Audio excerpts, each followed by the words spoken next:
Helen Mack.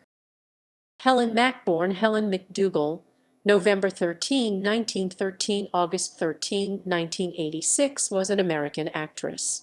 She started her career as a child actress in silent films, moving to Broadway plays and touring one of the vaudeville circuits. Her greater success as an actress was as a leading lady in the 1930s. She made the transition to performing on radio and then into writing, directing, and producing shows during the golden age of radio. She later wrote for Broadway, stage, and television. Her career spanned the infancy of the motion picture industry, the beginnings of Broadway, the final days of vaudeville, the transition to sound movies, the golden age of radio, and the rise of television. Youth and stage. Mack was born in Rock Island, Illinois, the daughter of William George McDougall, a barber, and Regina Nielenzer McDougall, who had a repressed desire to become an actress. She attended the Professional Children's School of New York City.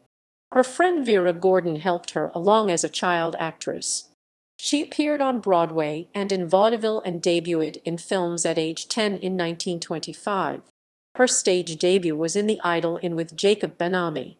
She performed with Roland Young in The Idol Inn and toured America with William Hodge in Straight Through the Door. Film actress. Mack began her film career, first billed as Helen Mack at the age of 10 in the 1923 silent success, featuring Brandon Tynan, Naomi Childers, and Mary Astor. In Zaza, Mack worked with Gloria Swanson. She had a small role in D.W. Griffith's last film, The Struggle, 1931. Her Fox film screen test came in March 1931, and within 3 weeks, she was on the studio lot.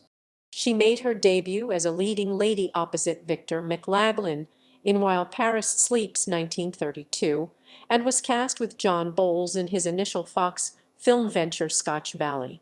She played in several westerns in the early 1930s, including Fargo Express 1933 with Ken Maynard and The California Trail with Buck Jones. Before the film sweepings 1933, Mack's career had declined for 3 years. 3 of her productions failed. One reason was that she was usually a character star, and her employers had used her as an ingenue. RKO Radio Pictures, Inc. offered her a second chance as Mammy Donahue in Sweepings. She may be best remembered for the 1933 movie sequel The Son of Kong, as Harold Lloyd's sister in The Milky Way, 1936, and as suicidal Molly Malloy in the screwball crime comedy His Girl Friday, 1940, with Cary Grant and Rosalind Russell. She also played an important role as Tanya in Miriam C. Cooper's production of H. Rider Haggard's She, 1935. Her other roles included the bank-robbing ingenue opposite Richard Cromwell and Lionel Atwill in 1937's The Wrong Road for RKO. Wampus. In 1931, 13 members of the Fox Film Company publicity department resigned in protest after Wampus Western Association of Motion Picture Advertisers did not include a Fox starlet on its annual list of baby stars. Linda Watkins missed by 1 vote, and Mack was a bit farther down the list. In response, Fox named Mack, Watkins, and Conchita Montenegro as rival debutantes or budding stars. By a vote of its executives, Fox proposed to name baby stars for each year after. Later career. In the early 1940s, Mack performed in the radio series Meet and Marge, replacing actress Donna Damerel after Damerel's sudden death. During that decade and the next, Mack also worked as a producer and director of radio programs, including such series as Richard Diamond, Private Detective, The Saint, and Meet Corliss Archer. She also co-wrote A Date with Judy with Eileen Leslie. As TV displaced radio, Mack continued to write plays and TV episodes until her death. In 1949, she collaborated with Roger Price in writing the children's record Gossamer Wump, narrated by Frank Morgan and released by Capitol Records. Private life.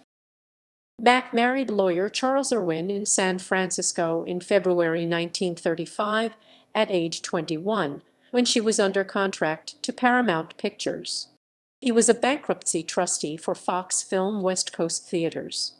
They had a son in 1936 and divorced in 1938. In 1940, she married Thomas McAvity in Santa Barbara, California. He later became a vice president of NBC. They had one son. McAvity died in 1974. Mack died from cancer at her home in Beverly Hills on August 13, 1986.